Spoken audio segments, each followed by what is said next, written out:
அடுத்து வந்து பாத்தீங்கன்னா கொல்லிமலை சித்தர்களின் அஸ்த பஞ்ச மூலிகை சூப். நல்ல பீக்ல போயிட்டு இருக்க ஒரு ப்ராடக்ட் இது. இதுல நாங்க என்ன மூலிகைலாம் சேர்த்திருக்கோம்னு சொல்லி கேட்டீங்கன்னா, துளசி, மிளகு, நெல்லி, மஞ்சள், இந்து உப்பு, முசுமுசுக்கை, முடக்கத்தான், கோவைத்தலை, முடவாட்டுக்கிழங்கு, வாதநாராயண இலை, நிலவேம்பு, கரிசலாங்கண்ணி அப்படின்னு 13க்கும் மேற்பட்ட மூலிகைகள் வந்து நாங்க இதுல சேர்த்திருக்கோம். இதனால என்ன யூஸ் அப்படி சொல்லி கேட்டீங்கன்னா, சளி, இருமல், தொண்டை வலி. சளி உங்களுக்கு அப்படியே இறங்கிடும். ஒரு வாரம் காலையில ஒரு டம்ளர், சாயந்தரம் ஒரு டம்ளர் குடிச்சிட்டு வந்தீங்கன்னா லங்ஸ்ல இருக்க அத்தனை சளியுமே வெளியே வந்துடும்.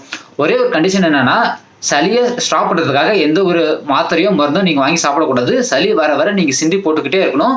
ஒரு வாரத்துல நெஞ்சில் இருக்க அத்தனை சளியுமே கிளியர் ஆகி வெளியே வந்துடும். அடுத்து வயசானவங்களுக்கு மூட்டு வலி, முழங்கால் வலி, அதுக்கு நல்ல ஒரு ரெமடியை தரும். ஏன்னா இது வந்து முடவாட்டு கிழங்கு சேர்த்துருக்கோம். அதுக்கப்புறம் பார்த்தீங்கன்னா வயிற்று சம்பந்தப்பட்டமான எல்லா பிரச்சனைக்கும், பசியின்மை, நெஞ்சு கரிப்பு, அஜீரண கோளாறு எல்லாத்துக்குமே இது நல்ல ஒரு நிவாரணியை தரும்.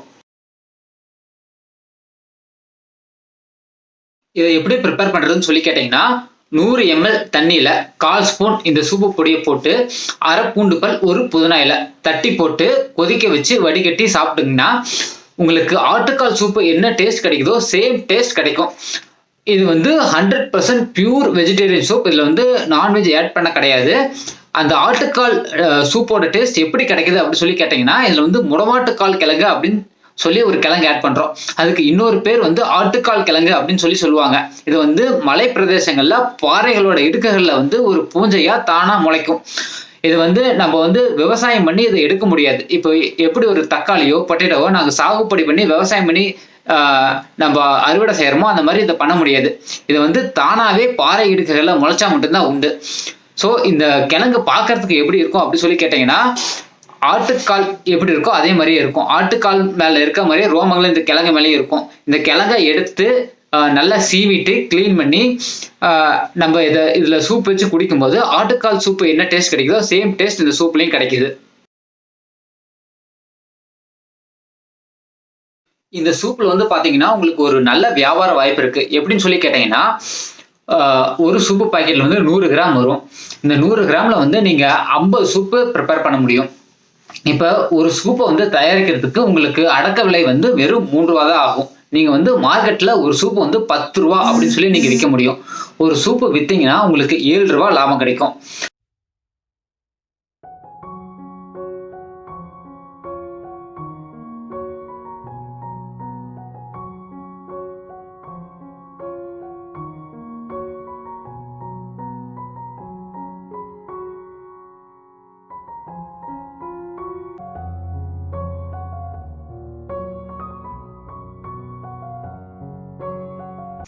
இந்த மாதிரி இது எந்த மாதிரி இடங்கள்ல வந்து அதிகமா சேல்ஸ் ஆகும் அப்படி சொல்லி கேட்டீங்கன்னா, மக்கள் அதிகமா கூடுற இடங்கள், வாக்கிங் பார்க்கு, காய்கறி market, bus stand, railway station இந்த மாதிரி இடங்கள்ல வந்து அதிகமா சேல்ஸ் ஆயிட்டு இருக்கு.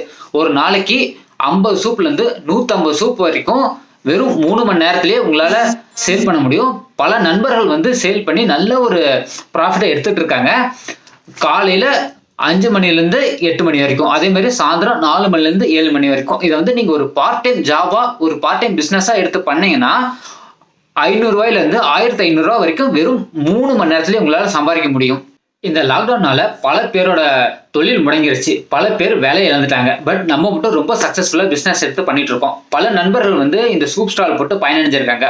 இதுல வேற என்ன மாதிரியான தொழில் வாய்ப்புகள் இருக்கு அப்படின்னு சொல்லி கேட்டீங்கன்னா, இப்ப மேரேஜ் ஃபங்க்ஷன் நடக்குது அப்படின்னா அங்க ஒரு 500ல இருந்து 1000 பேர் வந்து கூடுவாங்க. அந்த இடத்துல வந்து நீங்க டீ காஃபிக்கு பதிலாக இந்த சூப் வந்து குடிக்கலாம். அதுக்கப்புறம் பாத்தீங்கன்னா பிரியாணி ஷாப்ல வந்து ஒரு ஸ்டார்டரா பசி தூண்டுறதுக்காக இந்த சூப் வந்து கொடுக்கலாம். அடுத்தது பெரிய பெரிய டெக்ஸ்டைல் ஷாப்ஸ், இண்டஸ்ட்ரீஸ் அந்த மாதிரிலாம் ஒரு 500ல இருந்து 600 700 பேர் ஒர்க் பண்ணுவாங்க. அந்த மாதிரி ஒர்க் பண்ற இண்டஸ்ட்ரியில போய் நீங்க ஓனர் அப்ரோச் பண்ணுங்க. அப்ரோச் பண்ணிட்டு சூப் வந்து டேஸ்ட்டுக்கு குடிக்க கொடுங்க. அதுக்கப்புறம் அதுல இருக்க நன்மைகள் சொல்லுங்க. அதுக்கப்புறம் ஒரு கான்ட்ராக்ட் மாதிரி எடுத்து அங்க இருக்க எம்ப்ளாயிஸ் வந்து நீங்க ரெகுலரா சப்ளை பண்ணலாம். அதுக்கப்புறம் வேற என்ன மாதிரி பண்ணலாம் அப்படின்னு சொல்லி கேட்டீங்கன்னா, காலேஜ் கேன்டீன்ஸ், ஸ்கூல் கேன்டீன்ஸ், அப்புறம் கலெக்டர் ஆஃபீஸ், போலீஸ் ஸ்டேஷன் இங்க எல்லாம் கேன்டீன்ஸ் இருக்கு. அந்த மாதிரி கேன்டீன்ஸ் வந்து நீங்க சப்ளை பண்ணலாம். அடுத்தது கேட்டரிங் சர்வீசஸ்க்கு வந்து நீங்க சப்ளை பண்ணலாம். காலேஜ் ஸ்டூடெண்ட்ஸ் வந்து என்ன மாதிரி ப்ரொமோட் பண்ணிட்டு இருக்காங்கன்னா, அவங்க ஃபேஸ்புக் ஸ்டேட்டஸ், வாட்ஸ்அப் ஸ்டேட்டஸ் எல்லாம் போட்டு ப்ரொமோட் பண்ணிட்டு இருக்காங்க. அடுத்தது வீட்டில் இருக்க இல்லத்தரசிகள், அதாவது ஹவுஸ் ஒய்ஃப்ஸ் வந்து என்ன மாதிரி எல்லாம் ப்ரொமோட் பண்ணலாம் அப்படின்னா, அவங்க வந்து வீட்டை விட்டு வெளியே போக தேவையில்ல. இப்போ ஒரு ரிலேட்டிவோ ஃப்ரெண்ட்ஸோ வீட்டுக்கு வராங்க அப்படின்னா அவங்களுக்கு டீ காஃபி கொடுக்கறதுக்கு பதிலாக இந்த சூப்பை கொடுங்க. அவங்களுக்கு கண்டிப்பா டேஸ்ட் பிடிக்கும். அதை டேஸ்ட் குடிச்சு பார்த்துட்டு இது நீங்க எப்படி தயாரிக்கிறீங்க, எங்க இருந்து வாங்குறீங்க அப்படி சொல்லி கேட்பாங்க. அப்போ வந்து நீங்க வந்து இந்த சூப் வந்து கொடுங்க. நாங்களே இதை வீட்டில் வந்து செல் பண்றோம் அப்படி சொல்லி கொடுங்க. உங்க பிசினஸ் வந்து வீட்ல இருந்து ஸ்டார்ட் பண்ணுங்க. அதான் பேசிக். வீட்ல இருந்து நீங்க இந்த பிசினஸ் நீங்க பண்ண முடியும்.